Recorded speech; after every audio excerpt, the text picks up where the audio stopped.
आंधी आवे या तूफान आवे, हर हाल में दिया जरावे के बाद बोला रहल बा दीवाना ता दीवानी के आवे के बाद।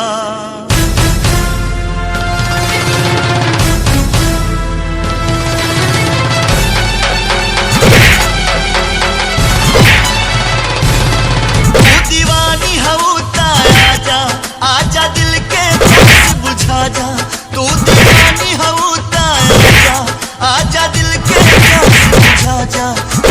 प्यार तोहर झूठा इकरार तोहर झूठा नाता, प्यार तोहर झूठा इकरार तोहर झूठा।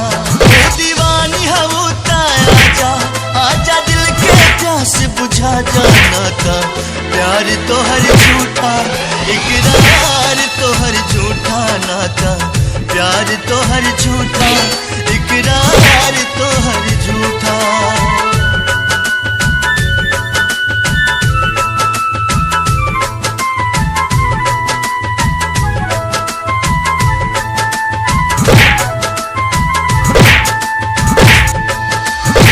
ए चांद हमरा यार के चेहरा के दीदार दे दा, ए चांद हमरा यार के चेहरा के दीदार दे दा, तू हमरा बेचैन दिल के करार दे दा।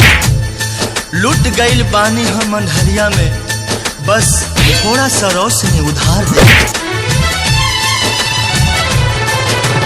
याद बा हमरा खातिर तू हर तूफान से टकरा जानू, हमरा एक आवाज पे दौड़न बाबरी होके आ जालू।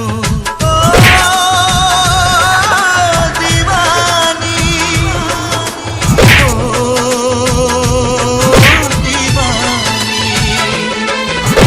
याद बा हमरा खातिर तू हर तूफान से टकरा जानू, हमरा एक आवाज पे दौड़न बाबरी होके आ जालू।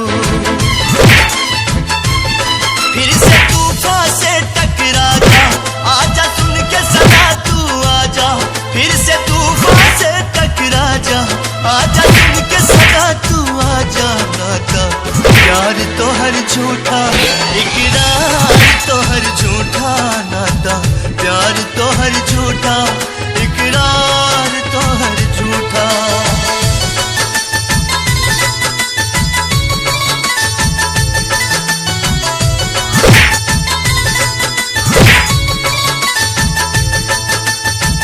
तोहरे इंतजार में अटकल हमर परान बा, मन के भी धड़कत रही करे, आज मोहब्बत के इम्तिहान बा।